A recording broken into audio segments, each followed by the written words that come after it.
Neymar is back. Brazil স্কোয়াডে Neymar, বিশ্বকাপে Neymar. Carlo Ancelotti নেইমারের নাম ঘোষণা করেছেন।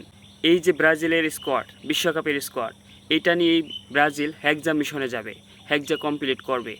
কার্লো আনচেলত্তি যখন নেইমারের নাম ঘোষণা করলেন তখন পুরো বিশ্ব অবাক হয়ে গেছে যে 1% চান্স ছিল, সেখান থেকে নেইমার কিভাবে চান্স পায়। প্রায় 3 বছর পর ব্যাক করলেন, সেটা আবার বিশ্বকাপে।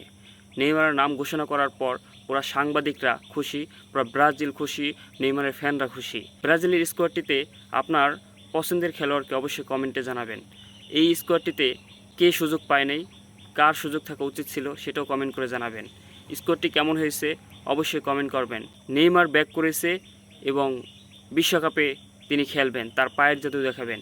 এই স্কোয়াডে দুইটা প্লেয়ার আমার কাছে ভালো লাগে নাই, সেটা হলো ফাবিনহো এবং দানিলো। এই দুইটা প্লেয়ার তাদের এক্সপিরিয়েন্স দিয়ে খেলবে ঠিক আছে, বাট তারা কিন্তু এরকম ফর্মে নেই ভাই। কেন তাদেরকে দলে নিছে সেটা কোচ কার্লো আনচেলত্তিই জানে। ব্রাজিলের স্কোয়াডটি কেমন হয়েছে অবশ্যই কমেন্টে জানাবেন। এই স্কোয়াড নিয়ে কি ব্রাজিল হেক্সা মিশন কমপ্লিট করতে পারবে?